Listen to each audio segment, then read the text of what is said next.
Xander Corvus' Tunnel of Love. Yeah, fuck it. Well, we'll leave it pink. I like it. Fuck it. Even though you're not drinking. We're doing it live. Oh, nice. What do you got there? We have Elijah Craig, 94 bourbon. One of my old standbys. I have what's the I'm gonna be ordering some Lefroy candles. I don't know why you tortured. Hold on. Right. There we go. I don't know why it's got a bubblegum thing happening now. I don't know why you enjoy torturing yourself like this. It doesn't matter. Nothing matters anymore. I know. Hashtag 2020. Nothing matters anymore. Yeah. It's over, everyone. But no, I want to order these Lefroy candles because even though I'm not, I don't drink, but I love that smell of Lefroy, that peaty, smoky, fucking goddamn. I'm never not gonna like that. I know. Oh, I know. Last couple times we hung out, you're just like, let me smell your glass a little bit. Let me just smell your glass. So we stick my nose. I actually did that on the last show we did. The last two you did that. I'd switch it around and just stick my nose in that shit like, yeah, that's good stuff. Woo! So Xander, how the fuck have you been, man? I haven't talked to you in a hot minute. I've been good, dude. I'm just like, I moved out to Vegas. I just couldn't do LA anymore. Oh shit! I didn't know you were all the way out in Vegas. Yeah. I'm out in Vegas now. But no, I just was over LA. I just couldn't hang anymore. I've just been pushing OnlyFans, pushing all that kind of stuff. Been having over the last week or so, we've had some pretty big talks with MindGeek about like what like the future is going to hold, and I think a lot of people in like the industry they have this image of like, oh well, when things get back to normal. I don't know if that's going to happen, actually. Like, I don't think things are going to get back to normal. The normal's changed. Right. There's a new normal now that is definitely not what the old one was. Oh, we've talked about it on air a bunch of times. Like, the one thing that is coming out of this pandemic is the fact that performers who have a lick of sense are now their own content producers. And why do they have to go back to studio work? Yeah, no, it's crazy because people don't really think of it, but it is really pretty wild how like the power dynamic has shifted so much with all this, where like people used to like they used to just bow down to the studios and like it was like, oh, like this is the way it is, and like whatever that like this director or whatever say like I have to change everything to appease, the corporate overlords. And like, oh, I'm not going to get a tattoo because I won't get booked.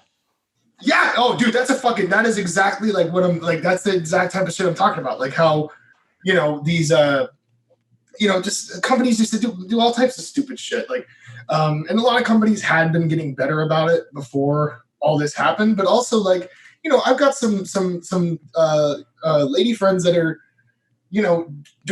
pulling fucking 10K a day on OnlyFans. And it's like, do you really think like some of these fucking studios who ask for like ridiculous shit, like, do you honestly think that you're going to get a person who makes $10,000 in a day to come to your set for $1,000 and change their whole aesthetic, like do all this other stuff for your dumbass to sit there and tell them for fucking 8 hours how to live their life? Like, the fuck out of here. Like, nobody's going to do that shit. Fuck no. Like that time is over. Like, right. Well, you don't have that pull anymore. And especially depending on what type of OnlyFans content they're making, they don't even have to get a fucking test. They don't have to spend the out-of-pocket for test. Dude, some people can just literally sit at home and just jerk off and never have to worry about you. Right. Or they're shooting with their partner. Yeah. It's wild, man. And for the audience at home, like, tests aren't paid for by the companies. So an active performer like Xander, he's dropping what, $200 every 2 weeks? I would say closer to $400. Jesus. About $400 every 2 weeks. Yeah, and that doesn't count the time to get tested, the cost to get, if you're Ubering to the testing site. Yeah, you got to get to testing, get back, all that. Yeah, it's a lot. It is not a cheap endeavor, porn. It's kind of like building a Warhammer army. It's really expensive. You got to paint a lot of minis. It's a lot. It's a lot to deal with. It's never done. It's just never done. It's never done. Then these new codexes come out, and you got to change your point system. Fuck me. But no, I've been a lot of my time has been spent like, strategizing for OnlyFans, like figuring out like on Sex Panther, all the different like platforms and stuff that we use. How does your MindGeek contract affect the OnlyFans stuff? I'm glad they're not. I'm glad they're not fucking you on that, or since you're exclusive. Yeah, no. That's the thing with the MindGeek stuff is they're very, as long as it's not like direct competition with them, then they don't give a shit. But it is these days. With the way that the shift has gone, but they also understand that like I have conversations with them too about how some of these company structures, like some of the other companies especially, are it's very corporate, blah blah blah. And I'm like, I'm glad you guys have a fucking socialist radical in your ranks, because like what I mean, I can come in there and be like, bah, bah, bah, bah, bah, bah. You just like Bernie Sanders out and all my stuff, and then it just makes it adds a little. Because they actually want to hear from us.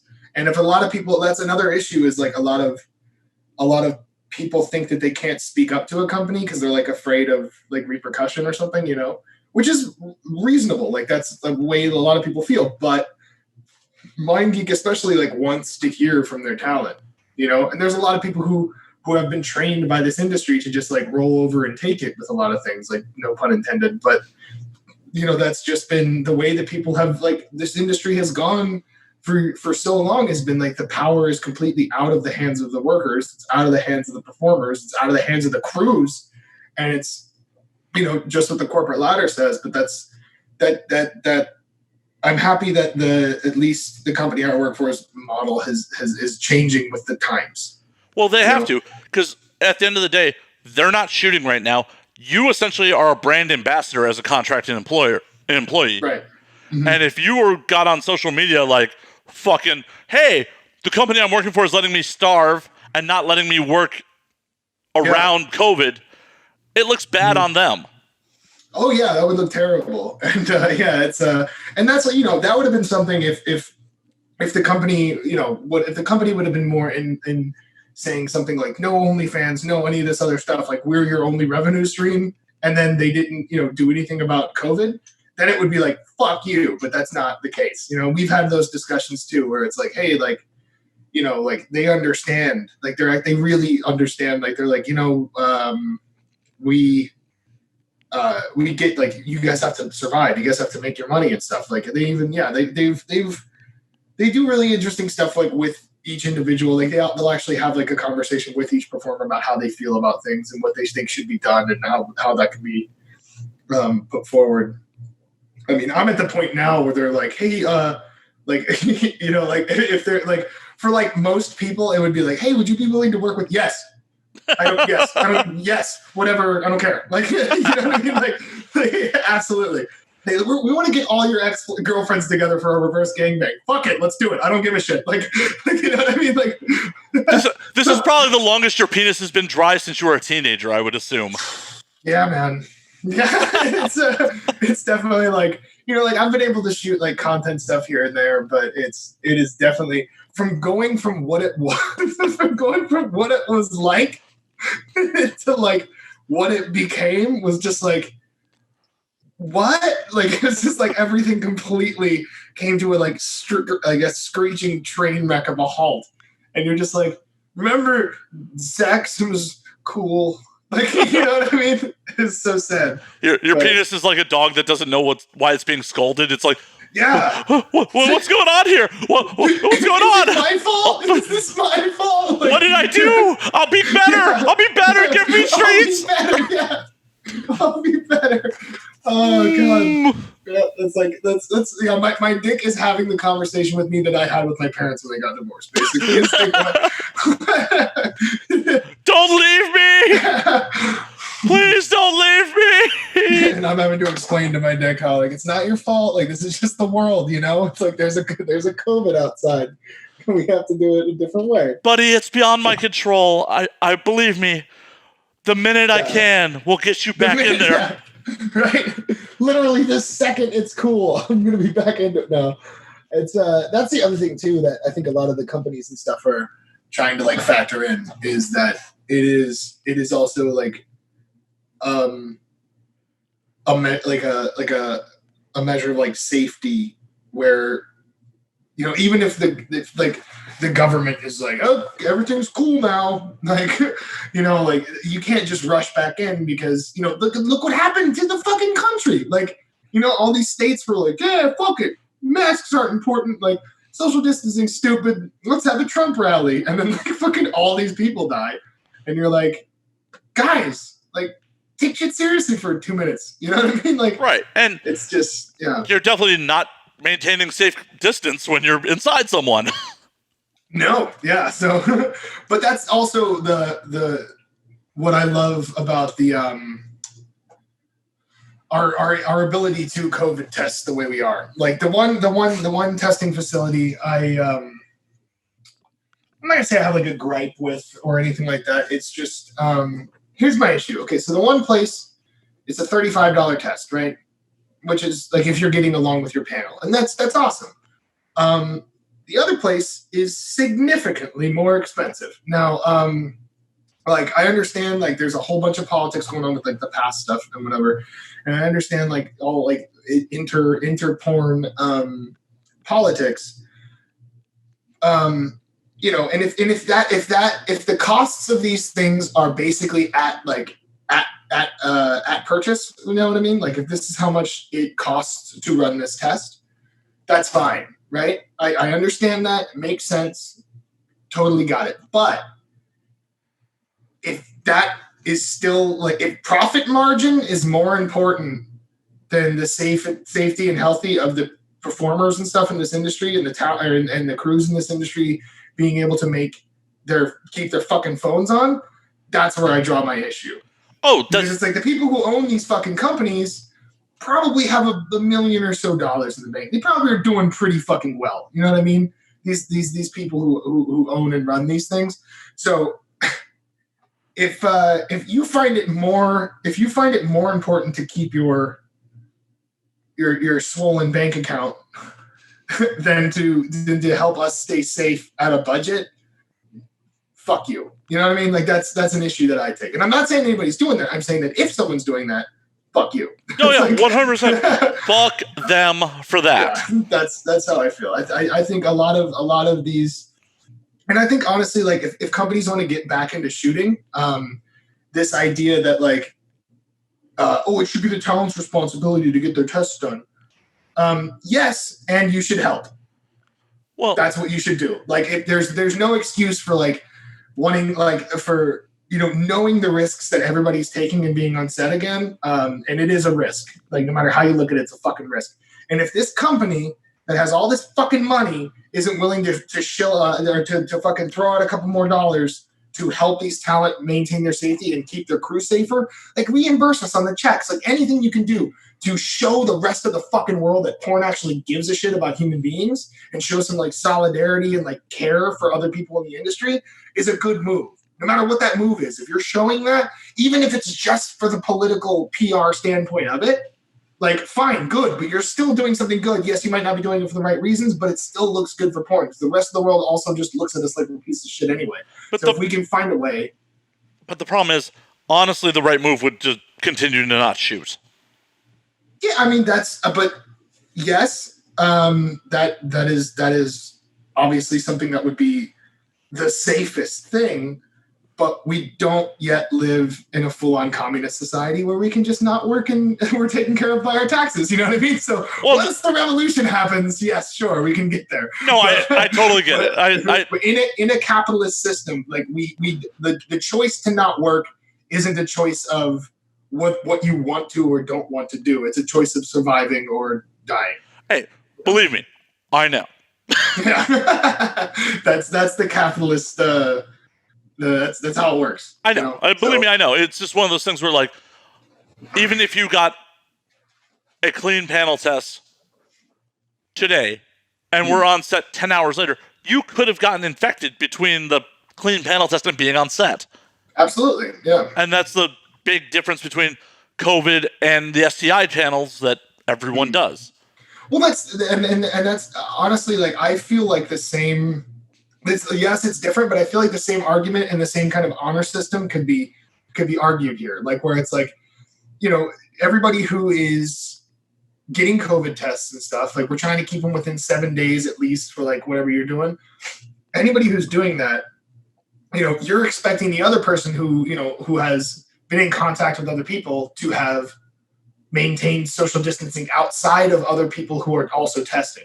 You know what I mean? Just like it's the same reason, like, we expect people to, like, okay, you have a 10-day STI panel, and I'm expecting that you haven't just raw dogged some fucking strangers, like, but obviously that shit happens. But I'm also expecting people. The difference there is you make a conscious choice not to raw dog strangers.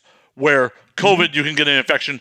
Oh, I had to run to Walgreens to refill my. Absolutely. So that's the big disconnect. There is no, and I get that. Yeah, that I see the spectrum there for sure. But also, like, it's like, do your best during those things you do have to do outside of that, to wear your PPEs, to wash your hands, to try and be as cleanly as possible. Don't be out there fucking licking doorknobs and shit and then going to, like, make out with somebody. You know what I mean? Damn it, that was the one I was going to do it the rest of my day. Xander, why are you ruining my time? Dude, I had to shut down my doorknob licking club. It was really it was an unfortunate I know, thing. I was a founding member, man. Yeah, like, we had the Facebook group going, and sucks, but sacrifices must be made, like. Now I'm depressed. I'm so depressed. Oh, I just want to lick a doorknob or 5. I miss the way doorknobs taste. Especially the brass ones. Yeah, it's got that good metally thing going on. It's nice. It's like it's like eating a girl out on her period. Oh, it's so good. Good stuff. I actually, that came up in conversation the other day, and I was like, "That's your real Red Wings right there, man." Like, some people are like, "Yeah, having sex on your period's the Red Wings." Like, if you can get down there, and I have no issue with it. I'm fucking. I've done it. I'm copying you. I got the beard now, so yeah, I'll pull a clot out of this beard. I'll pull a clot right the fuck out. Dude. That shit is natural and not a problem with me. Keeps my skin clear. It's cool. Absolutely, it's like a Elizabeth Bathory, but just for, like, right here. Yeah, yeah. Like, this is why you keep this area so young. Why is your face 20 years younger than the rest of you? It's the Bathory diet, right? Oh, it's awful. Jesus Christ. How do we always like devolve into some horrible shit? You've done this show before. You know how this goes. Yeah, no, I know. It's part of it. Yeah. Just really, the show should be called "Saying Horrible Shit with Matt." But yeah, I love it. Yeah. Oh, fuck. But back to the original point. I understand people got to make money, especially because we work in an industry where people are notoriously bad with their money. Oh, I know. I wasn't trying to call you out. Yeah, it's like, yes, I am. Yeah, but you were not. No, you were more the rule than the exception in that. Yeah, I know, and it sucks too, because, like, this definitely came at a point where, I was really working hard to, like, get everything back from all, like, the drunken damage I'd done to my, like, finances in life. And then, like, right as I got there, and then it was like, all this happened, which is not me being like, oh, woe with me. Like, yeah, I don't care. But it's, it's this whole thing has affected so many people in so many different ways. And it's hard, but it's also, it made some, there's some positives have come out of this kind of thing. Like the power shift of the industry. Yeah. The worker, the idea of, worker control, and, like, how important, like, you as a performer or as a editor or as a fucking any of these jobs are so valuable. Well, and, like, they hadn't been seen that way for so long. Definitely. Unfortunately, I feel like the crews are the guys who are getting fucked the worst out of all of this. Oh, absolutely, yeah. Because you as a performer can at least go make OnlyFans content, even if it is fucking shitty iPhone grainy OnlyFans content, someone's going to buy it. At least you'll have something coming in. Yeah. The bosses who own the companies, they already have money. Mm-hmm. The guys who are just directors, just shooters, just boom operators, just PAs. Yeah. What the fuck are they going to do? Yeah, that's why I was saying, like, it's like this whole thing has shown everybody like how important all those things are. It's like, and it's not, obviously, like, it's easier for talent to go about, having platforms and all this other stuff. Like that's huge. And it's, I wish there were more ways that we could help the crew people out too. It would like, that I could know of myself. Like maybe we should like get a bunch of people to put like a GoFundMe together and like, just be like a thank you to our crew, like fucking GoFundMe. We'll start we'll start a Buy Quasar whiskey fund. Yeah, right. But yeah, man, it's like it's really wild. I mean, I hope a lot of crew people also could get like unemployment and stuff. Hopefully, I mean, it all depends on. This is just another reinforcement of like how I feel about like, especially the late stage capitalism of this country. Like it's nobody like. We shouldn't have gotten one $1,200 check from the government. Like this was supposed to have been stopped by our government. Right. You know what I mean? Like this should have been like, instead of giving like these major, huge corporations all these giant fucking supplements for their whatever, and it's like you could have easily taken that and given that to fucking working class people and like the poor groups of people. Like you could have done anything to like to do this, and everything they did was exactly what they should not have done. 100%. 100%. It is so goddamn ridiculous. Like, oh hey, grocery store worker, either go to work and risk death or starve. Yeah. And there was reports of grocery store workers dying, and the ball has been dropped from start to finish, and the fact that like the Senate just went on recess yesterday without coming back with a new plan is crazy. Oh, good. You guys get a little vacation. You probably needed it. I bet you're real stressed out. Yeah. You fucking assholes. Like, and it's one of those things too. It's like, oh yeah, like make fun of the communist bread lines, right? Like, well, at least the poor people had fucking things to eat. Like there was a way to do that. You know what I mean? And the other people who could afford that shit went to the fucking grocery stores. That's not how everybody got food. Like, that's not how it worked. Yeah. But it's like, at least the government was willing to like be like, hey, if you're down and out, we've got fucking something for you. We've got milk and fucking bread and like meat and whatever. Like the government could have done something like that. It could have had any systems available to be doing just anything to help the people, but they were like, fuck it, open the bars. Like, okay. Right.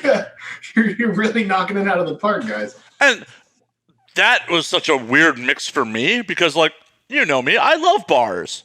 Absolutely. I love bars. And I have so many friends in our service industry working bars that, like, I want to be able to support you, but I also don't feel comfortable walking into your establishment right now. And as a person who doesn't drink anymore, I also still love bars, but I don't want to drink there. Yeah, I want to support, I want to help my friends out, but I also am like, I'm on a fixed income at the moment, and I don't want to risk my life to go to a bar. So, like, and what super sucks is like, oh, hey, we reopened bars, so all these service industry people can't collect unemployment anymore because their jobs are available again. Yep.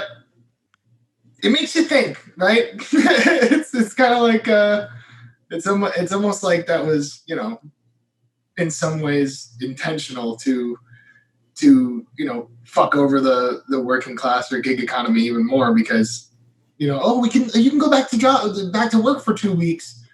Oh, we can't give you unemployment now though. You know? So when this shuts down again, sorry, like we can't give out your money, but we can make sure to give like these major banks and stuff like $1 trillion.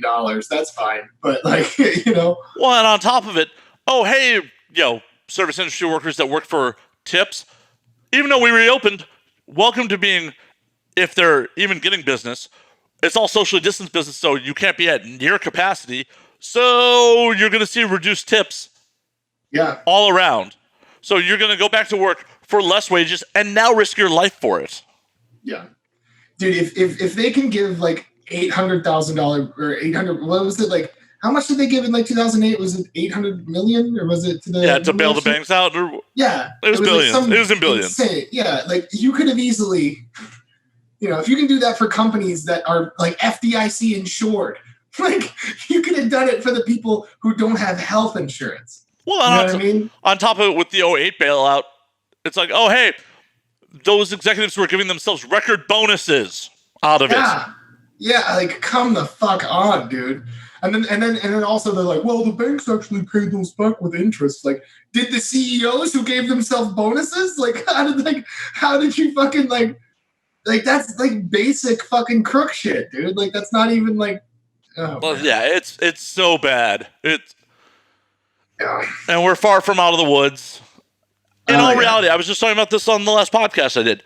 Literally, the government could be like, okay, we're going to spend $5 trillion. Everyone just stay home for 2 months. Everyone. Done. COVID over. Yeah, right. It's just like, here's $5 trillion. We'll take care of it later. We'll tax Wall Street, whatever we have to do to get our things back in order. Just fucking help them out, man. But they won't.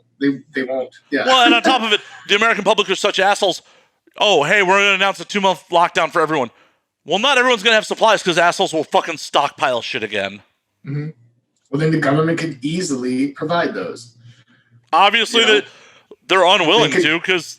Yeah, well, that's because everything is motivated by the profit margin.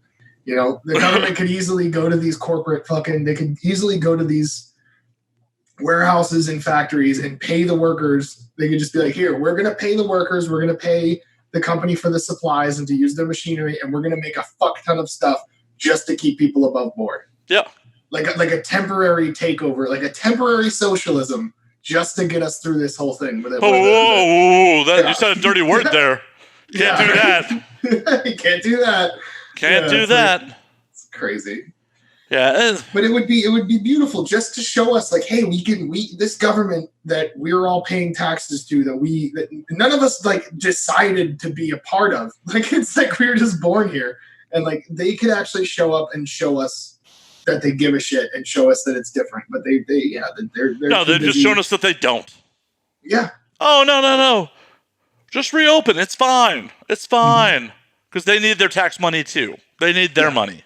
Because they're not gonna die. Yeah. they have like fucking elite tier fucking health insurance and everything else. They're fine. Well, on top of it, the rest of us motherfuckers. Like I think it was Florida or Texas. One of the politicians was like, voted to reopen schools. Like, so is your kid going back to school? Oh no, my kid's gonna be learning it from home. Yeah. It's like, wow. Oh, COVID's not a threat, though. Yeah, don't look into that any further. Right. Just walk away from that shit. Walk the fuck away from it. Yeah, nothing to see here, people. Move along. Woo! Ignore the man behind the curtain. That was the other thing, too, man. Like how the other day with the Biden thing, and then he chooses Kamala Harris. And I was just like, have you not been paying attention to a goddamn thing that's happened over the last 6 months? It's like you're going to pick the copyest motherfucker that's possible to pick as a VP. You're going to pick her. Yeah. Like you had Bass there. She's fucking awesome. But like you couldn't like why like you oh man like well how do you during people like like protesting in the streets in Portland for fucking like what is 78 80 days now straight? Yeah. Like it's like you have all these people in the country who are clearly not cool with the way that the police have been run for the last forever. Country. and now you're gonna pick one of California's harshest DAs to be your vice president. Like, well, clearly you're paying attention. Yeah. Like on the flip side, like I am not a fan of Harris. I am not a fan of Harris because because of the cop shit, because of her anti-sex work positions. Yep. Mm-hmm. But looking into it a little further, she's also voted with Sanders on a bunch of shit too. Which is nice. But people could say the same thing about Elizabeth Warren, but she was a part of the Sesta Fosta thing. Yeah. Yeah, she wrote like so it's like it's like ooh. Like, you know, our industry's best interests are never going to be represented in Washington. Absolutely not. No. So. Well, I mean, they're represented in Washington hotel rooms. So right. That, oh, but, fuck yeah, they are. Fuck yeah, they are. Represented in the actual halls of government. No. Yeah, and as shitty as it is, I think it's something we have to just accept that, like, we're probably not in our lifetimes going to ever see someone voted in who is willing to represent our demographic. No. I mean, you know, it depends on how. Depends on what happens here soon, like if there's even going to be elections anymore. But like, you know, like where you know, it could, because like right now we have Play School's My First Fascism versus like neoliberal like cop nightmare, right? So it's like we're between two like levels of dumb fuck that are like awful. Like, because either way, like Biden's not going to be great. Kamala's making that only worse. Trump's obviously a fucking wish I was smart enough to be a fascist nightmare. And it's like there's no like we had an opportunity. I saw a really funny meme the other day that was it was Bernie and AOC like at the Bernie thing and they're like waving and it said like what I ordered and then like on the bottom it was like a wish.com thing and it showed Biden and Harris and it was like what I got. Yeah, I saw that too. Oh. Yeah. I was like, that's fucking brilliant. Like it's true. Like we had an opportunity to see an incredible change in the way this country like works and the like the workers' rights and sex workers' rights and just like trans rights and gay rights, all these things would have been at the pinnacle of like possibility. And now you have a person who obviously you have the fucking obvious no of Trump. And then over here you have, I like how it's like redder over here and it's blue over here. It's like you set that up or some shit. Yeah, right. Oh. And then over here you have a person who locked up parents because their kid skipped school. Yeah. And fucking Biden's fucking crime bill in the fucking, what was it, the 80s or early 90s? 90s. It was during Clinton's administration. Yeah, it was Clinton. Yeah, I was like, what the fuck is happening? like this is neither of these things are good. And we can't vote third party because we have like fucking the libertarian thing, which libertarian used to mean something good. Libertarian was like the nice way to say anarchist before the right took libertarian. Well, the problem with libertarian socialists were like, you know, that was the problem with libertarianism is it lives in a fantasy world. Yeah. The market will correct itself. Yeah, it probably will. How many people have to fucking die for the market to correct itself? Right. Hey, yeah. I sell poison liquor. Oh, well, people will eventually stop buying it. How many people have to die? Yeah, right. Exactly. Before people stop buying it. You just worship this fucking insane like idea of like this like all-knowing wise market. Like that's not how do you fucking. But the thing about it is, almost every libertarian I actually know are the nicest people I know because they live in that ideal world. They think that like, oh yeah, it'll be fine. They don't seem to acknowledge that like, oh, even in our current capitalist society, even with checks and balances, people do horrible shit all the time. Amazon was fucking firing people for taking bathroom breaks because they weren't meeting their metrics. But the market will correct itself, and now Jeff Bezos is on his way to being a trillionaire. You know, the market corrected itself or something. Right. This is clearly working. It's working so good. Yeah, which is like, you know, it's with like the actual like Marxist, socialist, and communist ideas. It's not like people always confuse like authoritarian like government with communism. Like, well, because that's unfortunately that's traditionally how it's gone. Yeah, like so they'll be like, oh well, what about like Stalin? What about Mao? And it's like, well, communism actually would be the goal of communism is a stateless, classless, and moneyless society, right? And it's pure democracy. Everything is bottom up democracy. That is how the books have it. Like that's what the book says. It just doesn't. It never pans out that way in practice, though. Because some fucking like what happened with Stalin was it was the wartime communism thing. So it was like he was given like that government was given more powers, but they never gave them up. Right. Well, and that's exactly how we got to where we are with Trump, Bush Jr., Obama, all expanded executive powers due to the Patriot Act. Why can't I say Patriot Act? I'm going to drink more whiskey. Yeah, that'll do it. There you go. And Due to the fucking Patriot Act. There he is. Yay! Matt can use words! Beautiful. Due to the fucking Patriot Act, they expanded executive powers, and then we get Trump in who's like, hey, guys, thanks. I'm going to take care of this now. Well, also, what like the Iraq War is now like the longest fucking war ever. Like people were like, "What about World War III?" It's like, dude, it's happening. It's World War III's been happening since Bush was in office. Like this war has not stopped. It's like 21 years or something almost. There are literally people fighting in Afghanistan right now that were not born when 9/11 happened.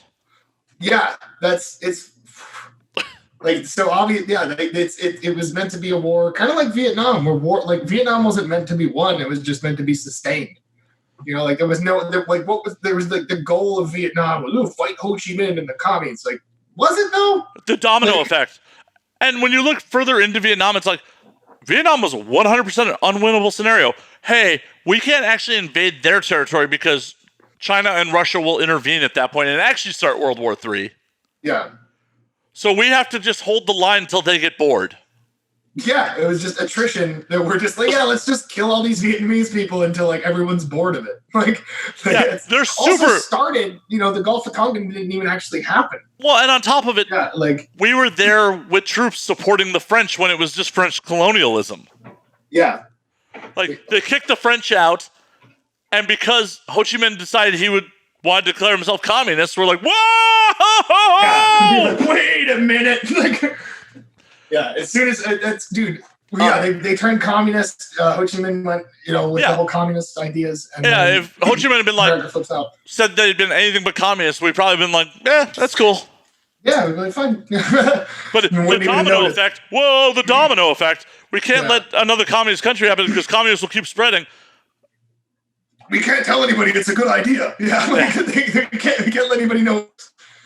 Well, the only you have Spain, obviously in the Spanish Revolution, where the anarchists and the communists took Catalonia and all that stuff, and it was beautiful until the fascists rolled in and killed everybody. But dude, America has been so good at that. That's literally the entire reason for our country is to stop communism from working. Project Gladio is how we stopped the entirety of Italy and Greece and stuff from ever coming, because Italy and Greece have both tried communism and tried to have socialistic leaders and things put in place over and over, and we send the CIA over to fuck that over as soon as we can. And when people use that, people love to be like, yeah, socialism sounds real nice. What about Venezuela? It's what would happen if Venezuela didn't have us there fucking them over constantly? Maybe something could have worked, and that's you just got to point out the Nordic countries. You got to full on socialism has too much ability to be corrupted. Yeah, so does capitalism. Oh no, I'm not saying. Hey, two wrongs don't make a right. Yeah, 100%. Yeah, there's something better. We just have to find it. Right. You can't go full socialist, full communist, because history has shown it'll go an authoritarian regime. It has happened almost every time. Now, if you keep it democratic socialist, that's fine. And the thing about it is, we have socialism. Our roads are socialists. Our fucking law enforcement, our firefighters are all social. Our public schools. Mm-hmm. And that's the crazy part. It's whoa. We're cool with up to public high school. But the minute it's college. Yeah. Well, because there's a huge, profit margin to be made. Right. And also with, and that's the thing that sucks so much with, as someone where I'm into Marx and all this stuff. And I've read Marx and Lenin and Trotsky and all this stuff. But it's what Marx and Engels were talking about at the beginning. And then you can go to Peter Kropotkin and people like Emma Goldman, who's a really big anarchist writer. And it's all these people, the main thing was democracy. So anytime you see anything where people are like tankies and stuff, I have some tanky friends and I like them and it looks cool. All the aesthetic is fucking rad and whatever. But the point of communism and socialism is democracy. It is bottom up democracy. And so without true democracy, it by definition is not communism or socialism. So like that's like I think where that's like in some points, like yes, the saying social democracy or democratic socialism is like very important to to remind you. It's basically just a word game to remind you, like, hey, don't let this fucking turn into tanky shit. Like, you know what I mean? It's like a way for you to remove that. And that's, it's viable. It makes sense to do all that kind of stuff. And also the way we've been so fucking red scared in America is, you have to do that. Yeah. Because like anyone who's not actually dove in and like really researched and like found out like what it really is, as soon as they hear fucking, Jesus Christ, everything's falling apart. As soon as they hear fucking, sorry, I'm doing a thing. Hold on. As soon as they hear fucking communism or socialism, they're just like, oh, the Reds are here. And it's just like this whole thing where it's like, oh no, like the Reds came marching in. But it's not the case. And it's hard to learn folks something. If they're just completely, boogeymaned out immediately by and certain words. Also, if capitalism had not gone as wild into late stage capitalism that we're currently in, it could work too. It worked for quite a while here, well, not really. I'm like, oh, wait a minute, 100 years ago we had child labor and no union, so it's like shit. But it worked for like half a minute. If we did implement some more Marxist ideologies to the capitalist system, to where the government did not state, but like the government being a democratically elected thing, where it's not democratically elected in the way we think we have democracy, which we fucking don't. Because like if we actually had where it was one vote, no electoral college bullshit, none of this, like where honestly, the money was out of politics, because that's like the honestly, even if the money stayed in politics, if we just got away from fucking voter suppression, and if you just unlock the fucking voting booths, dude, holy shit! Why the fuck isn't voting a national holiday? It should 100% be a national holiday. That is, I fully agree with that. I think it should go over 2 days more. Like it should be like a Monday and Tuesday thing, where like this is voting day. Every possible voting, because that dude, like they even was it Trump or I forget what other Republican might have said it, but they said like, oh yeah, the Republicans would never win an election again if we had all the voting booths open, because they purposely shut down voting booths in like black neighborhoods, and the gerrymandered fucking districts, and everything else. Yeah, they pretty much, if your neighborhood was ever redlined, you probably can't vote there. It's like they do this shit on purpose. But even if they opened all the fucking booths, even if they didn't put in ID laws that negatively affect the poor, though you legally are allowed to vote on voting day, if you are working an hourly job and you go to vote unpaid, you're not going to leave your work to go vote. So they could even do a thing to incentivize you, where they're like, if you vote this year, if you show that you voted, it's $500 off your taxes or $1,000 off your taxes. You know what I mean? Yeah, that would be a crazy fucking incentive that would drive everybody to the polls. Right. You know what I mean? But we're not here to incentivize people to vote, because then things get shooken up. Mm-hmm. Yeah, the establishment doesn't like to be shooken anyway. Man, we have definitely lost every listener to this podcast by this point. Like, everyone's like, wow. Well, comrades. We're here to hear Xander Corvus talk about fucking. What? What is happening? He's bored with fucking. He's like, my penis isn't getting used. Revolution! Yeah, exactly. Unless the International is playing, I can't even get a hard on anymore. It's really wild. Just have an earbud in whenever you're doing a scene now. Absolutely. That's the way to do it for me. There's actually people that I've talked about, other people who are lefties and stuff. We talked about doing whole lefty themed scenes and shit. There's actually I'm writing another one right now about Dungeons and Dragons. I'm honestly amazed that no one has done an AOC porn parody. I'm sure somebody will. like somebody's gonna jump on that. Like I'm surprised nobody hasn't either. Like because for fuck's sake, they did Palin, and AOC is actually young and hot. Yeah, but I think people like respect AOC. You know, that's the difference. Hey, people, I don't know about you. Fucking hate Palin. I don't know about you, but I like to have sex with people I respect sometimes too. That's true too. But I think that would be something where like you would have to like email her and be like, hey, is it cool if we like that's like the level of respect, like where it's like, is it cool if we play you in a porno? Because otherwise, like for somebody like even like Hillary Clinton and like I did one where I was playing Bill Clinton and I banged Melania Trump. Like that was like, you know, like that was the thing I did. And it's like, you know what? You guys are fucking ghouls. I don't give a shit. But like when it comes to somebody like AOC or like somebody that is like actually out there helping people, it's like, all right, we got. Yeah, but she's gonna help some people get some orgasms. It's cool.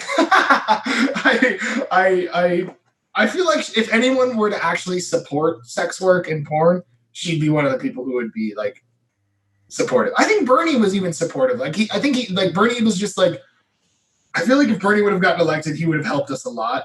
And I know I really hope to see somebody like AOC run for president one year because that would be amazing. But I feel like somebody like Bernie was really on the way. Like I think he didn't talk about it much, like on the trail, because obviously that would have been just fucking suicide bullets from the right. Yeah, but I feel like somebody like that, like.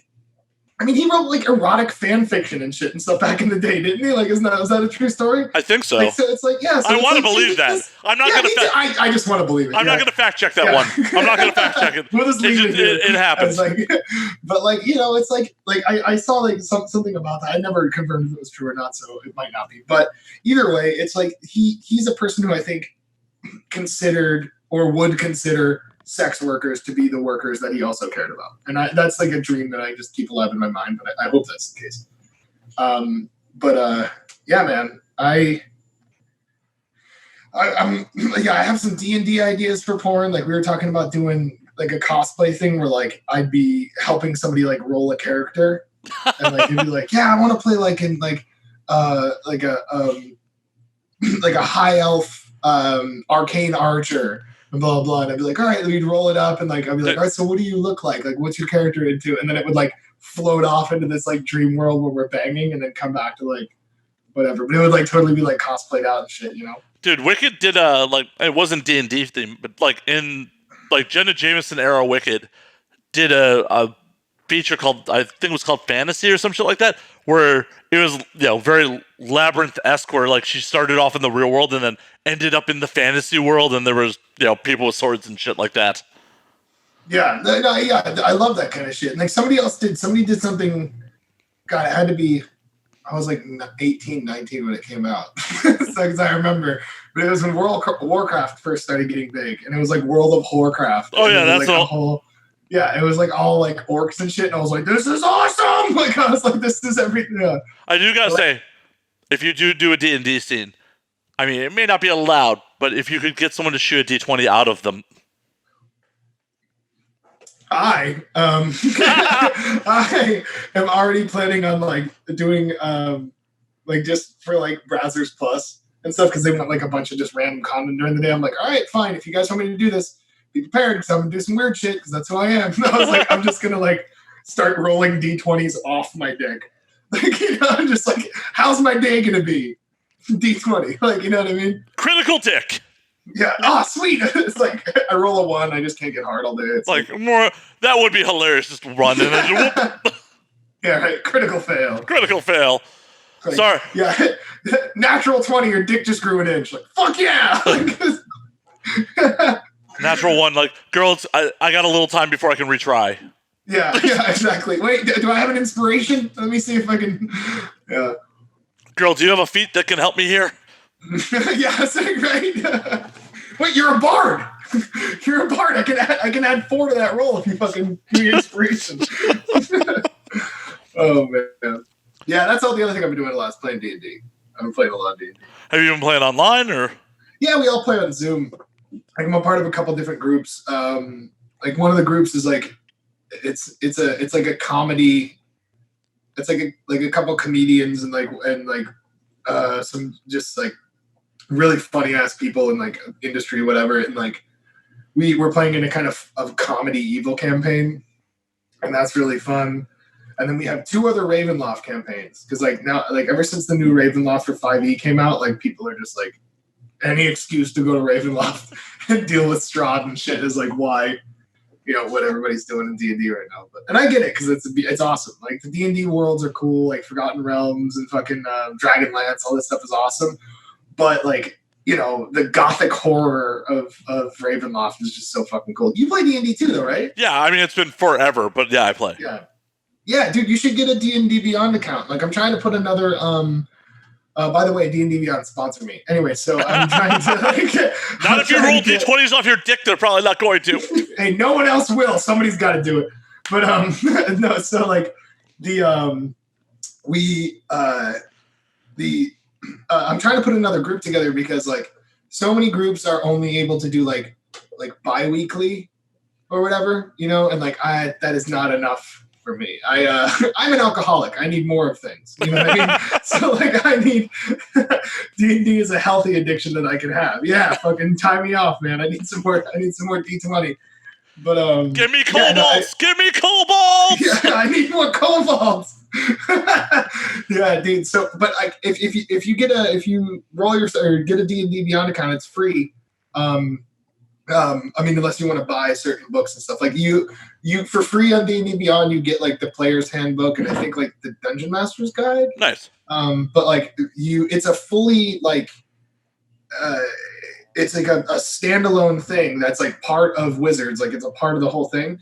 So it adds up all your shit for you. It does all your values for you. You don't have to actually like, you can roll obviously like your stats and whatever, but like all your bonuses and all your like your saves and your checks, everything is already there's already an algorithm set up. So when you enter all this stuff, it adds it up and divvies it out for you. It's really easy to use. It's really fucking cool. Nice. And it's just like, I'll just spend hours a day, like min-maxing the shit out of the most powerful character I can make. And it's really cool. Like I made my main character now is a lizard folk, he's a level 1 rogue and like level 4 monk. But since he's a lizard folk, like the lizard folk they can do a bite attack. And their bite attack's pretty cool because like as opposed to like the usual unarmored attacks are like a D4. Right. But your bite attack is a D6. So it's like a little extra damage there. But as a monk, you add your dex to your. This is gonna be fucking hieroglyphics for some people. I don't give a shit. This is why you tuned in. You're listening to me. So as a monk, you get to use your dex as your hit bonus and your damage bonus. So with like flurry of blows and shit, and since in the book it says a bite is an unarmed attack, as a monk you get free unarmed attacks whenever. So literally my rogue monk comes up and is like, in like fucking like lizard martial arts stance, like ready to go, and then all of a sudden he's just like and just fucking eats the shit out of you and go bite you like 4 times in a round, doing like huge damage. And the person's like, what the fuck just happened?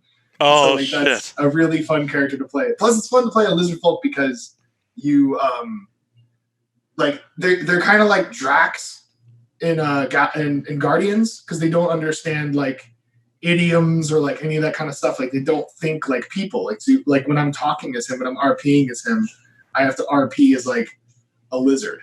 It's like you're thinking differently. Like you don't care about money or like any of that kind of stuff. Like you're only interested in like survival and what makes you a better fighter. And pray. Yeah, absolutely. Like pray. Smaller humanoids. Like I have to have the party tell me like that's not food. Like, leave it alone. That's a gnome. Stop drooling. Like, and I was like, okay. Yeah, but it's fun, man. I'm having a really good. It's kept me positive up here. Fuck yeah! It has been forever since I've tabletop game. Like literally at this point, almost a decade since I've been in any sort of tabletop game. Wow, really? Yeah, like I haven't played any tabletop since I moved to the West Coast. Dude, you should jump in with us, man. We play just like this. We're just on And every time you do the show, Matt, come play, and then you never get back to me on it. I'm just gonna call you out on there about that. Fuck, I do. You're right. Every time we do the show, Matt, come play with me. Oh, okay. I'm gonna get you on. I'm gonna a year later, you do the show again. Matt, why haven't you played D&D with me? I got you now. I'm gonna hit up the thing. Yeah, Not to okay, call you out on air or anything, but yeah, no, calling do you it. I out. don't give a shit. Like, yeah, it's fine. Like, you're right. I fucked up. I should have done better. Like, that's what this whole thing is supposed to be about anyway. You know, it's like if somebody gets called out on some shit, it's like you have a choice to be better or to fuck off into nothing. Like, or I'll call you out on it again in another year or so. Next time you do the show. Exactly. Yeah. So I'm gonna choose to be better here, and I'm gonna fucking put you in this fucking game. Shit, man. Little does he know, I'm a horrible power gamer, and he may regret this. I'm into it. Good. Like, good. Like, I have not actively gamed in a very long time, and I still have people talking about me being a power gamer. So yeah, I'm a min-maxer by a lot. Like, that's what I do. Like, I'll min-max the shit out of my characters. Like, my characters are really, really good at one thing. You know what I mean? Like, my like Gorgor, my lizard man, is good at like surprising you and ripping the fuck out of you within like a round. Nice. But he's squishy and he's very, very not intelligent. So like he's easily fuck with a bolt. But role-playing dumb characters is fun. It is fun.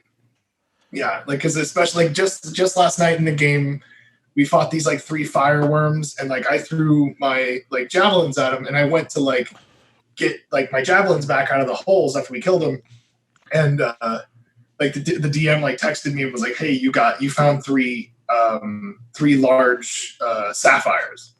And so I just tell the party like, "Yeah, you see Gorgor run over, and he's like pulling things out of this hole, like looking for his weapons, and he throws out these like 3 sapphires, and just throws them out behind him, and then pulls his javelin out and puts it back in his holster and just walks away."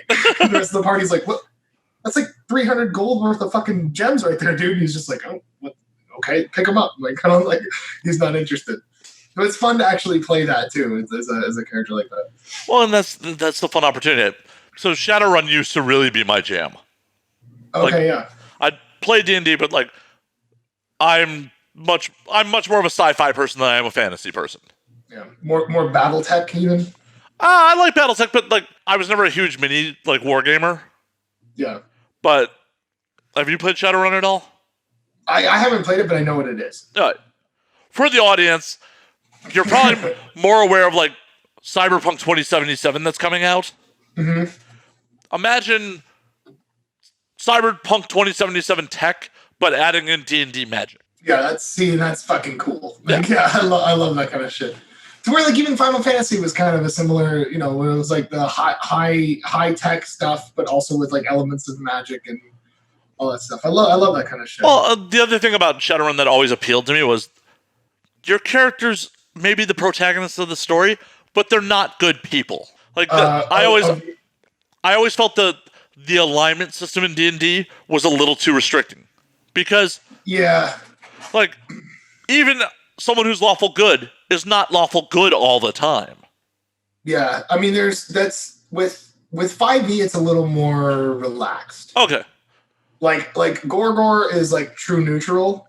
Like he could care, like morality and ethics aren't like even like a factor to him. Like he's not outrightly evil. Like he doesn't want to just go out and hurt things, but he also doesn't care because he wants to. He's hungry. Right. You know what I mean? Like that's his main drive. He is reptile brain. Yeah, 100%. Like he's not trying to be a dick, and like he also doesn't refer to people as their names. Like he just sees something about you that he recognizes and is like, okay, like an orc. Like we have 2 female orc barbarians in the party, and he'll be like pretty green, or like not even pretty green, just like green one, like large green one. You know what I mean? And then like that's how he talks to you, or like the sorcerer will be like, "You fire hands, come!" Like like he just like that's how he communicates, because like he doesn't see the purpose of names. Like even like just like not retcon, but even like just RP, the reason for his name. Gorgor means to eat violently. like that's how like to savagely eat. That's what I just said that it means. But like like even his name. It would be fun roleplay. It'd be fun roleplay if his name was just whatever like the first party he adventured with gave to him. Like whatever they yeah. Like he walks around with like a piece of paper like my name is like. Yeah.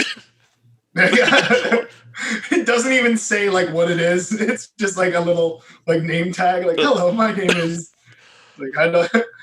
Yeah, dude. Yeah, I think these kind of things are super important, especially in times like this, because, dude, like, if I wasn't able to interact with like my friends and stuff, I would have lost my fucking mind already. So it's like it's being able to like be in like a group setting, even if it's over Zoom or like doing a podcast. It's like it's so much better than just not doing that. Dude, I'm right there with you. Like continuing to do the show. Like pre-COVID, I refused to do remote shows. Yeah, you wanted to sit down with a person and do the thing. But it's the same thing with D&D. Like nobody wants to play D&D over Zoom. No. Like you want to sit there and roll your dice and fucking do the whole thing with everybody there, but you can't do that right now. So exactly the new normal. And the social outlet of doing D&D over Zoom is really important when I can't go out to a bar. I can't go out to a bar. I was like, I have other social outlet. No, I don't. Right? You're like, that's what I do. Yeah, that's kind of my bag. Fuck. But even being on set, though it's work, is social. Yeah, absolutely. And that was I didn't realize how like the gravity of the social interaction of being on set was. Like I didn't realize how significant that gravity was, because once it was taken away, I'm like, fuck, I miss people I don't even like. You know what I mean? Like, it's like, fuck, it's weird. Like, and that's why Xander's back on the podcast right now. Yeah, right. No, you're gonna be in my D&D group now. I made a note and a fucking alarm to talk to my DM about it. I feel like that was said last year too. I feel like there was a note made last year too. I feel like there was. I didn't set an alarm, did I, Matt? I don't know. I'm not your phone. Set an alarm. I am not your phone. I am not your adult. Thankfully, I am not your adult. Yeah, I think I still need handlers. I need people to remind me to do stuff. It's hard. Yeah. ADD did not go away because of the quarantine. I'll tell you that much. Oh, I'm sure it's only worse. Oh yeah, that's like I was doing laundry earlier and then I just stopped. Yeah. Yeah, believe me, I've been doing a lot of production, like editing work during the quarantine, and I feel like though I have so much more free time, I am almost less productive, because it's like, oh, I got all the time in the world. I could fall down a YouTube rabbit hole for 3 hours while I'm in the middle of working on a project. Yeah, dude. That's been a huge thing for me. It's like the YouTube rabbit holes have been intense. Yeah, but what have you been watching on YouTube? I'm just curious what rabbit holes you're falling down.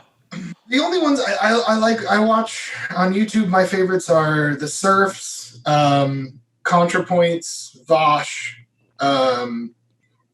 there's this guy, the Rational National, that I really like. Who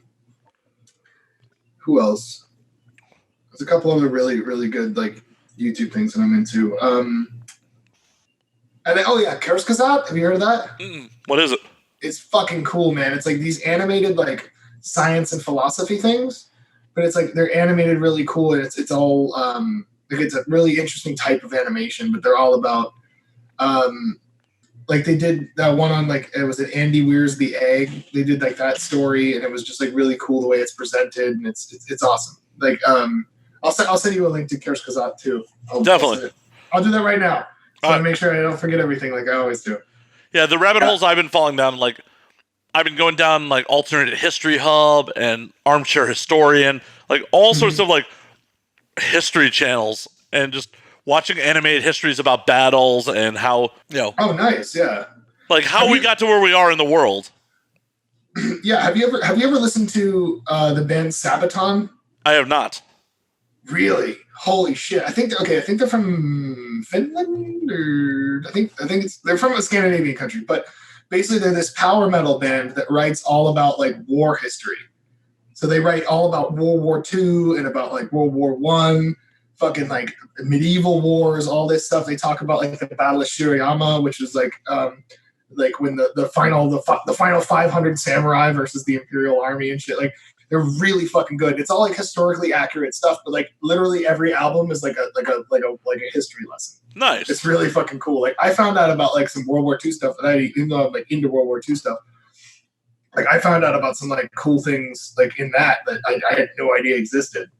Like there was a whole division of like the Allied military, the Allied force that basically just like set up fake shit to troll and fake out the Nazis. Yeah, in Britain They would set up whole like fake inflatable tank platoons with like giant fucking like speakers to make you think like, oh, look, like they're over there, and then they would go and fly over and bomb nothing.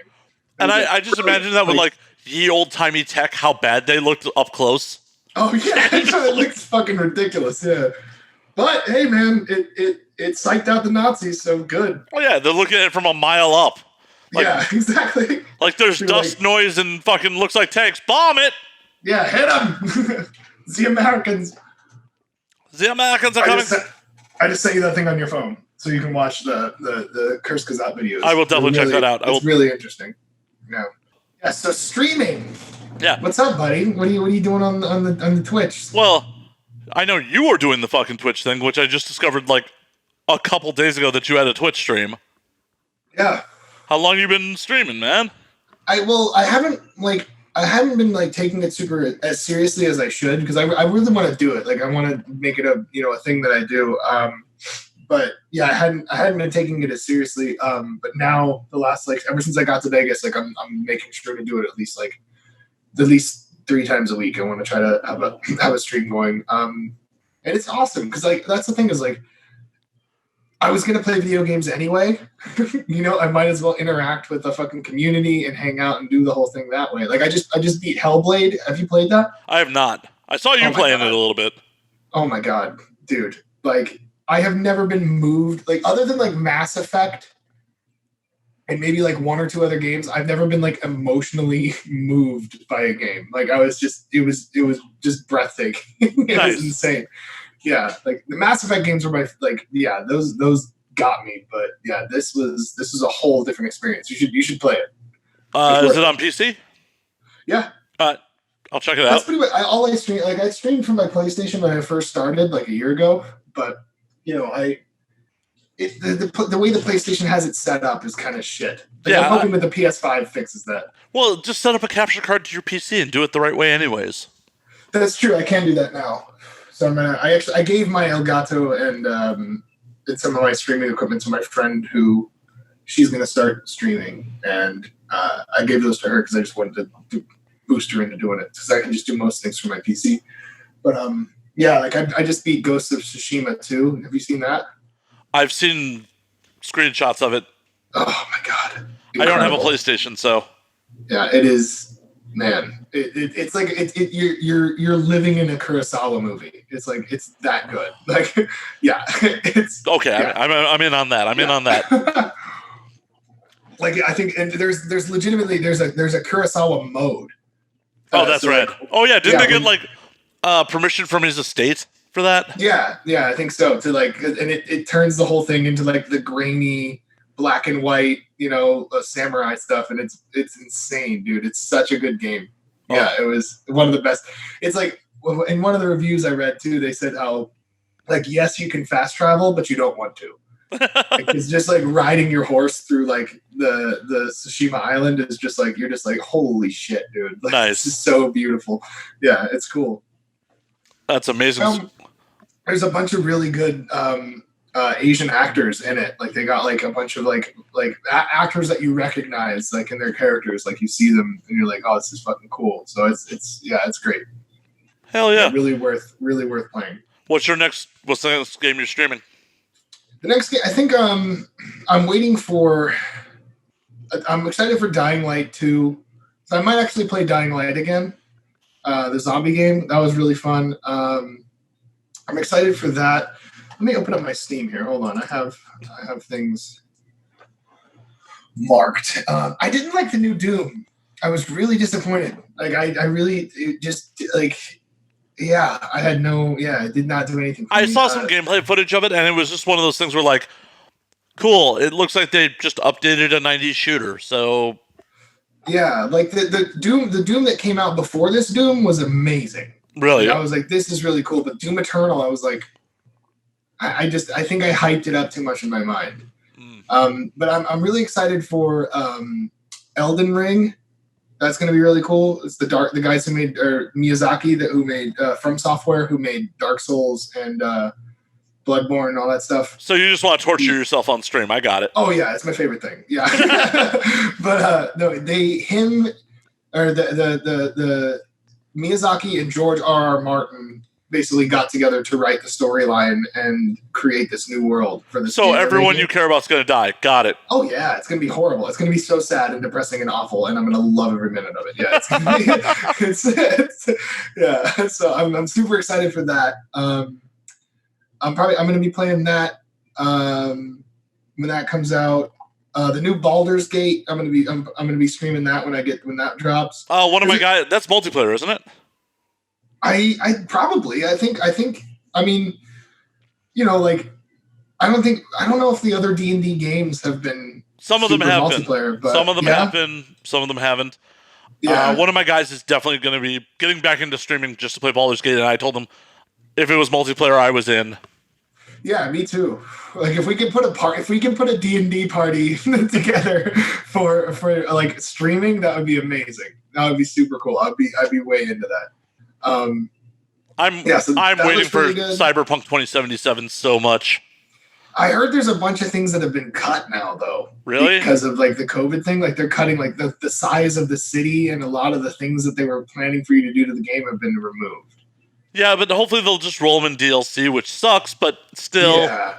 I mean, I feel like that happens with a lot of games too. Like they'll release like a not complete game, and then like you have to like. Get originally 2077 was supposed to drop last month, and then they pushed it back to try to complete it. So I'm confident that it's going to be like not a buggy nightmare.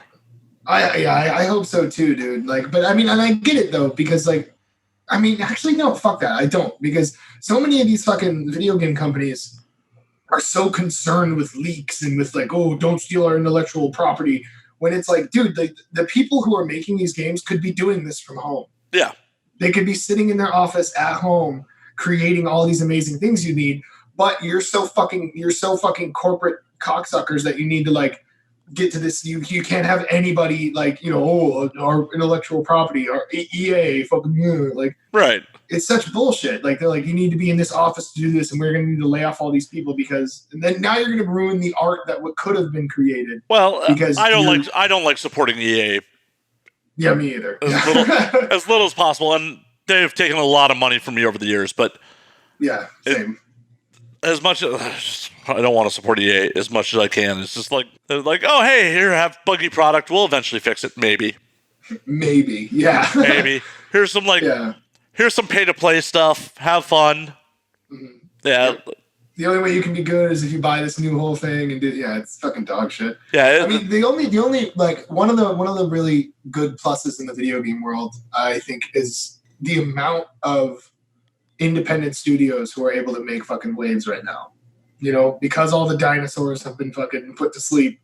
These smaller, more independent studios and even like individual producers are able to come out on Steam and like make some money and get like funding for bigger projects and stuff, because the major things have been shut down, because people, like, at the end of the day, people who are creative want to create, and they should be compensated for like their art, like that they should be appreciated, and like so it's cool to have these independent games coming out. Did you play Cuphead? I didn't play Cuphead, but I know of it, and I got a couple friends who were like super into it. Like, that game is the epitome of like, this is independent content done right. Like, it's beautiful. I mean, it's fucking hard. That game is. They were saying it's like 2D Dark Souls. Yeah.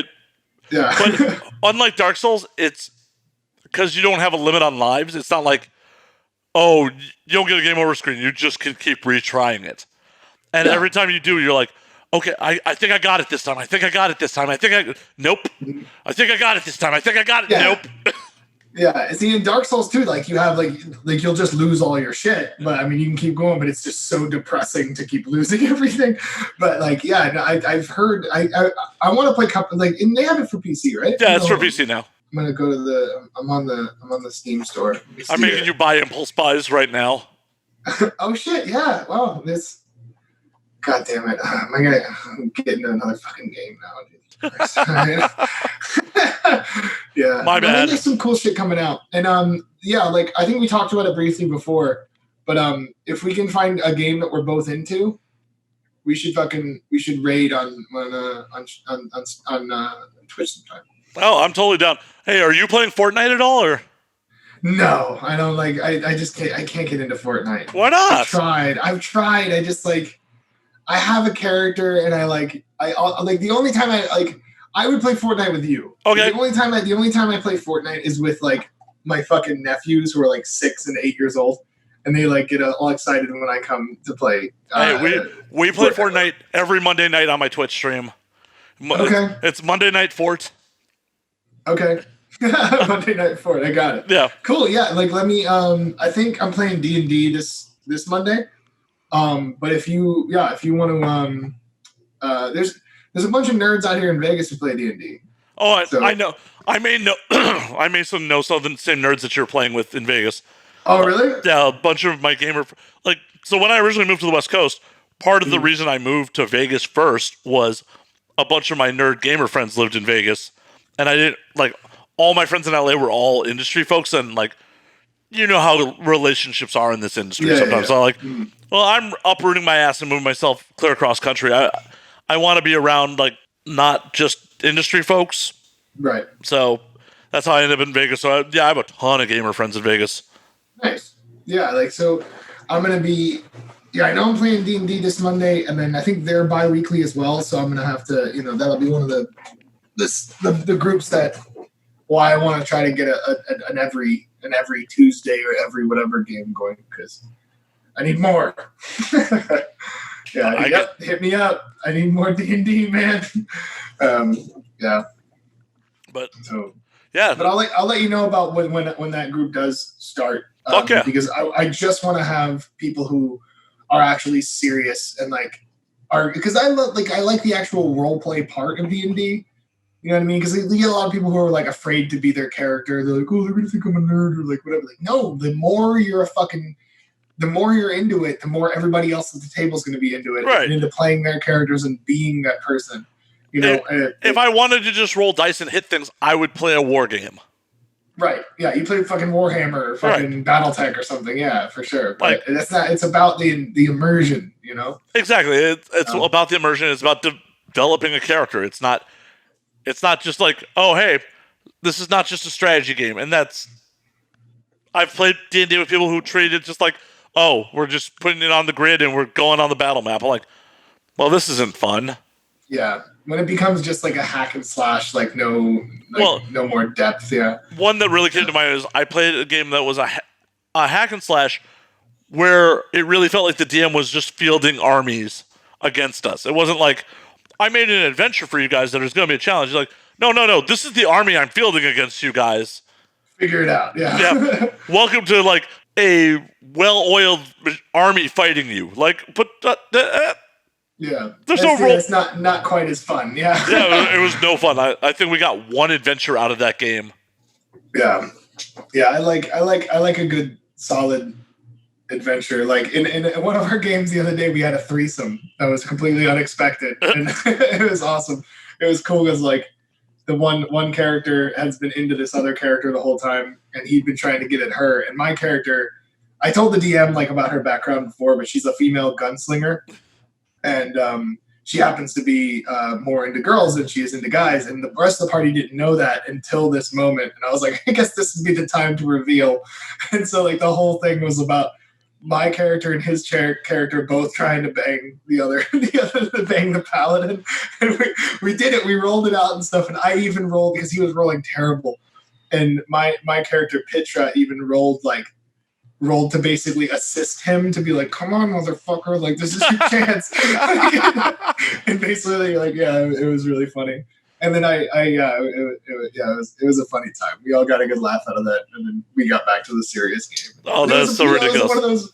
It was one of those role playing times when you guys are just fucking around having fun role playing. And it really worked out to everybody was laughing nonstop, and it was a great time for all of our friends to just have a fun role playing session. It was funny. Fuck yeah, that's fucking awesome. But I know Xander, I know you got to run. Yeah, I gotta get out. But hey, real quick before you run, tell everyone where they can find your smut, your Twitch, where can they find Xander Corvus? Well, I am xcorvus777 on Twitter. I am onlyfans.com/xcorvus777. I have Zantastic Voyage on Instagram, and twitch.tv/xcorvus777. That's pretty much all my stuff. I look forward to fucking gaming with you on Twitch. Hell yeah. And entertaining all these fine people and twisted perverts and alcoholics and everything else who was a part of our lives. Like that's the beautiful people I fucking love. Exactly. Yeah. And as always, you can find me at Matt_Slayer on Twitter, Matt Slayer on Instagram, Matt F and Slayer on Facebook, twitch.tv/Matt F and Slayer for the whole Twitch thing. And you can find the podcast at brain fart. Take another drink. Oh, the cup's empty. I'm not going to pour another one right now. God damn it. All right. And you can find the podcast at And Now We Drink on Twitter, and Now We Drink _ on Instagram. And until next week, drink up, motherfuckers. I don't know why I brain farted there. Because you need another drink, bud. That's probably it.